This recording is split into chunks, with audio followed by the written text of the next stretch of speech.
Hi, Martin Kelly of Quaker, and here now, this time with Chris Mohr. And Chris, why don't you move over here? We can see you a bit better. Hi, Martin. Hi. And so, what brings you? What brings you to Friends? I guess that's what we're talking about now. And what have you tasted, either here at this weekend workshop or just as friends?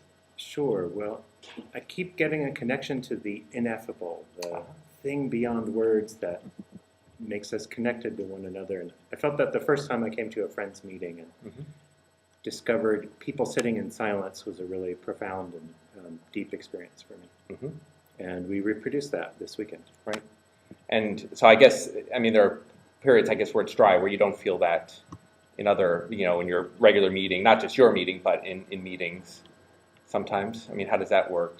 Because one of the people said that we've all tasted something, and that's brought us here, but there's something we're missing, which is also bringing us here. Why did we come this weekend, and why are we thinking about Convergence? And so I came in part because Robin was co-organizing, of course. Right, sure. But I've been a part of these conversations since they were just getting started, and what makes it powerful is rediscovering that fire of the primitive Quakers, and that's really what we're talking about this weekend, is reclaiming what the primitive Quakers had for us. Primitive Christianity revived. Right. Primitive Christianity revived again. Once again. Version 2 of Primitive Christianity revived here in the Manor of version Friends. 350. Version 350, sure. Every year we need to kind of continually reveal where we're at. Sure. Well, I did that little workshop session where I sort of talked about Convergent Friends, through the ages, and it was 350 years of Convergent Friends, and whether they would claim it or not. But yeah, I mean, it's something that's kind of always ongoing, maybe in the nature of Friends.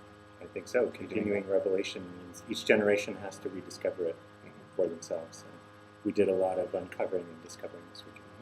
And one thing that seems that we did this weekend that really people wanted is like, what are practices we can have? There was these images of spiritual muscles that we need to sort of work on, and someone else had an image of like the jazz musician who needs to like practice their scales all the time and really get good before they can master the canon and then bring it on to a new generation. So are there any practices that really excited you?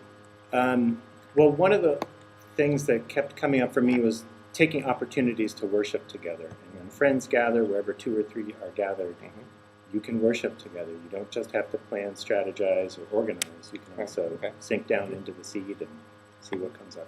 Right. Yeah, it seemed I was also sensing the big actions. Like people want big things, and it seems like no, it's actually in these small things that sort of accrete together that maybe will be something will be happening that way. That'll give the us spirit works in the fitness. Right, to it take gives on us the the fitness. biggest Right, things. you have to do your push-ups before you can start shooting the hoops that way. Okay, great. Well, thanks, Chris Mohr, San Francisco meeting, part of the Convergent Friends workshop here at the Ben Lomond Center in California. A beautiful place. We can pan over here. You can see a little bit of the misty mountainside there. At least it looks like mountains to a New Jerseyan. So thanks, Chris. Thanks for coming, and I'm sure we'll have more here with Chris and me on Quaker.